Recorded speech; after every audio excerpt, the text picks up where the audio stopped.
Bonjour et bienvenue chez LuxGears aujourd'hui pour tester cette magnifique Spider RS. Alors c'est une voiture fantastique et on va vous faire le tour du propriétaire avant d'aller faire un essai.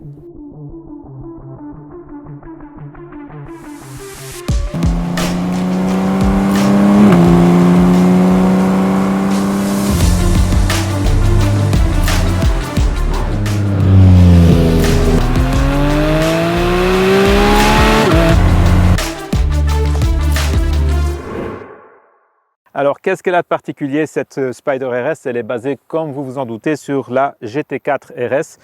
Et d'ailleurs, vous voyez qu'elle adopte la face avant avec la lèvre qui est un tout petit peu plus courte pour des raisons d'équilibre aérodynamique. Mais sinon, on a bien toujours les pièces en carbone. Le capot moteur ici, on ne le voit pas qu'il est en carbone parce que ce n'est pas la version Weissach. C'est visible dans le cas de la Weissach.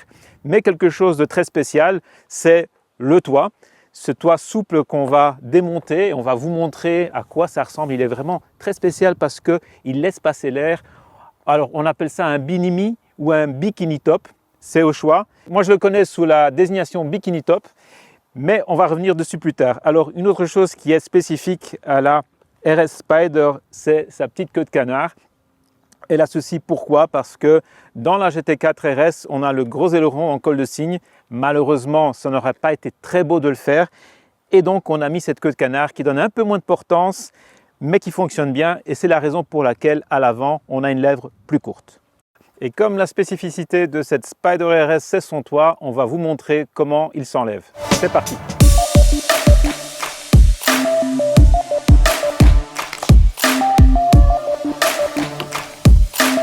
Alors, avant de partir sur la route, je vais un peu vous décrire l'intérieur de cette Spider RS qui ressemble très fort à la GT4 RS, comme vous vous en doutez.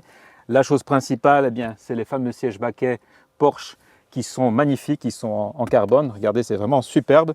Celle-ci est la décoration intérieure en gris qui est la même couleur qui est disponible déjà sur le modèle coupé. Et alors, bien entendu, c'est un modèle RS, on a la boîte PDK qui est d'office proposée d'origine. Pour le reste, l'intérieur est assez sobre. On a ici des finitions en carbone. On a sur ce cas-ci un véhicule qui est recouvert de cuir sur la planche de bord parce que ce n'est pas la version Weissach. Si on prend la définition Weissach, on a l'intérieur en Restec qui est un peu comme de l'Alcantara et ça s'accompagne évidemment de tout autre accessoire comme le capot carbone qui est visible, les échappements qui sont avec les embouts en titane. Il faut avouer que dans le cas du Spider, ce n'est pas vraiment fonctionnel, c'est plutôt esthétique, mais c'est toujours beau à voir. Sur ce, on est parti sur la route. Alors déjà, première chose, démarrage. Écoutez-moi ça, c'est fabuleux. Allez, je vous emmène faire un tour en 718 Spider RS. C'est parti. En plus, on a la chance, il fait magnifique. C'était pas le cas ce matin. Ce matin, on était sous la pluie et on a quand même roulé, décapoté une petite heure et puis on a dû arrêter parce que ça commençait vraiment à dracher, comme on dit en Belgique. Et donc, on a mis le bikini top. Et ça a marché super bien, c'est vraiment quand on est deux, quand on est deux ça marche bien. Alors pour info, on est dans la partie campagne aux alentours de Stuttgart. C'est magnifique, on est au mois d'août. On a eu, comme j'ai dit, une petite ondée, même une grosse ondée de pluie ce matin. Et là on a la chance d'avoir du soleil. Alors bien entendu, cette Spider RS, qu'est-ce qu'elle a de spécial? C'est son moteur. Il n'y a rien à faire, ce moteur est fabuleux. C'est le fameux 4 litres atmosphérique qui prend 9000 tours. Et on va directement rentrer dans le vif du sujet. Bon là, je sors du village, pas faire trop de bruit. Je mets l'échappement sport. Mais ce qui sonne encore plus, vous allez entendre, ce n'est pas uniquement l'échappement, c'est l'admission. 1, 2, 3.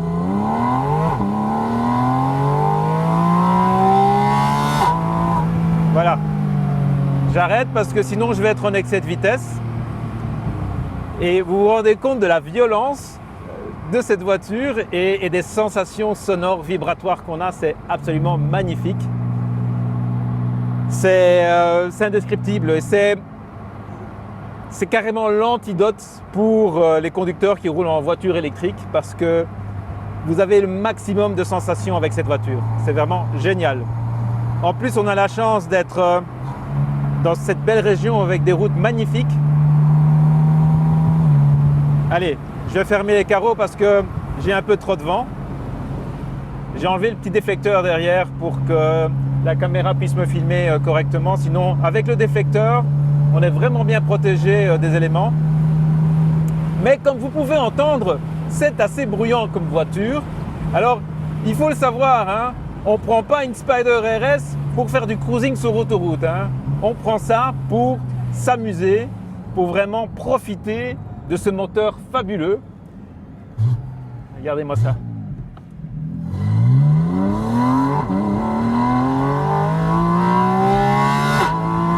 Waouh! C'est fantastique cette voiture. J'adore, j'adore, j'adore. Et Porsche nous a fait là quelque chose de fabuleux.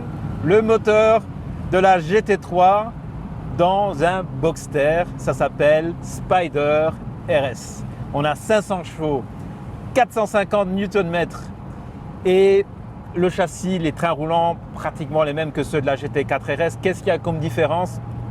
C'est principalement ce qui concerne la suspension au niveau des ressorts et des amortisseurs.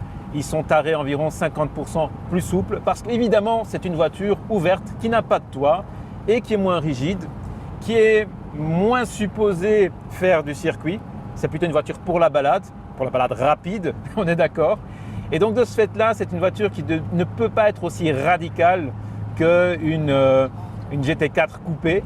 Et je dois dire que de ce que j'ai roulé jusqu'à présent, bon, j'ai principalement roulé ce matin sous la pluie, donc c'était un bon test parce qu'on est quand même en Michelin Cup 2 et sous la pluie, avec la suspension qu'on a, on avait vraiment un comportement très équilibré, très sain et qui avait vraiment beaucoup d'adhérence. Donc c'était vraiment pas mal. Alors je poursuis. Qu'est-ce que je peux dire d'autre sur cette voiture? Eh bien que finalement, sa spécificité, oui, c'est son moteur, mais aussi son toit bikini. Hein, je trouve qu'il est génial. Il y a 3 configurations, donc soit complètement ouvert comme maintenant, soit complètement fermé comme tout à l'heure, ou alors la 3e configuration consiste à garder le toit en place, mais enlever la paroi qui sépare l'habitacle de l'extérieur. Et donc quand on fait ça, on se retrouve plus ou moins entre l'extérieur et l'intérieur. Et de ce fait-là, c'est une solution qui permet de rouler, je dirais, quand il fait très chaud, mais qu'on veut de l'air dans la voiture. Et à ce moment-là, on baisse les vitres et on a cet air qui circule avec le toit fermé. C'est vraiment très agréable. Écoutez-moi ce bruit d'admission. Écoutez ça.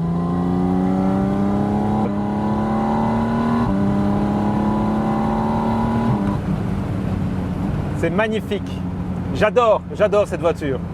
Alors, position de conduite, oui, bien entendu, c'est parfait avec ces sièges baquets, à savoir que ce sont des sièges baquets qui ne sont pas super serrants, hein, surtout pour des gens qui sont assez fins comme moi.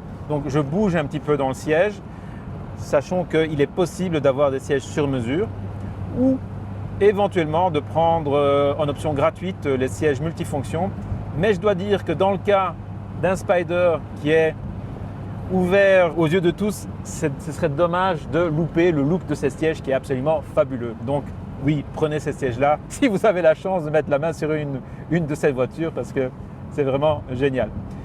Alors au niveau technique, qu'est-ce qu'on a d'autre? Eh bien, on a bien entendu le différentiel autobloquant, on a le Porsche Vectoring System, elle vient d'origine avec le système audio. Je pense d'ailleurs qu'on peut avoir une option audio delete et honnêtement, c'est peut-être pas une mauvaise idée parce que la radio, on l'entend pas. Hein. Avec le son de ce moteur, on n'entend rien. C'est vraiment génial. Allez, on va se refaire un petit démarrage. Allez, un petit démarrage sympa.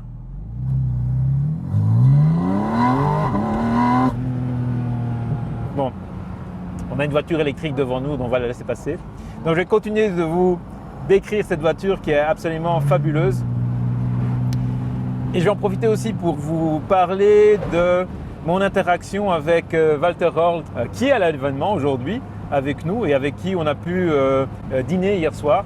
Et j'ai eu la chance d'être assis à côté de lui et je lui ai posé plein de questions, comme vous vous en doutez. Je lui ai demandé c'était quoi sa voiture préférée. Pour info, c'est la Carrera GT. S'il préférait la manuelle ou la PDK, il m'a répondu, écoute, moi, j'ai 8 Porsche anciennes et elles sont toutes manuelles. Je lui ai aussi posé la question de savoir qu'est-ce qu'il pensait de cette Spider RS et il m'a dit que c'est probablement une des meilleures voitures à avoir pour se balader de façon dynamique sur les routes de montagne, notamment dans les Alpes. Il dit que, excepté la Carrera GT, on est d'accord, que cette Spider RS, c'est le pied intégral et je veux bien le croire parce qu'au niveau du comportement routier, cette voiture est magnifique. Mais alors ce son est vraiment envoûtant. C'est une véritable antidote. Ça vous met la banane à chaque fois que vous faites un petit rétrogradage et que... Écoutez-moi ça. Cette voiture, elle vit, elle respire.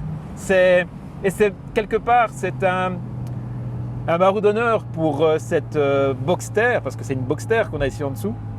Parce que malheureusement, c'est la dernière version thermique de la Boxster, c'est la Spider RS. La prochaine Boxster qui arrivera, ce sera aux alentours de 2025. Elle sera 100% électrique. Mais personnellement, j'ai vraiment du mal à croire que la clientèle va accrocher. Parce que quand on essaye une voiture pareille, de surcroît, décapotable, et qu'on a ce son, et qu'on s'imagine au volant d'autre chose qui est peut-être plus rapide, hein, je ne dis pas le contraire, mais qui n'a pas ce son, cette vibration, cette âme. Je pose la question et on se donne rendez-vous dans 2 ans pour en discuter et peut-être conclure là-dessus. En attendant, les amis, moi, je vais continuer à rouler parce qu'il fait beau. J'ai toute la journée pour profiter de la voiture. Là, je vais vite manger un bout, mais alors vraiment très vite. Et puis, je repars sur la route. J'ai encore 4 heures devant moi et ça va être le pied intégral pendant 4 heures. Et moi, je vous dis ciao à la prochaine. N'oubliez pas les likes, les abonnements, les partages, les commentaires pour que cette chaîne décolle une fois pour toutes et que je continue de vous présenter des voitures aussi dingues que celle-ci. Allez, ciao, ciao, à bientôt.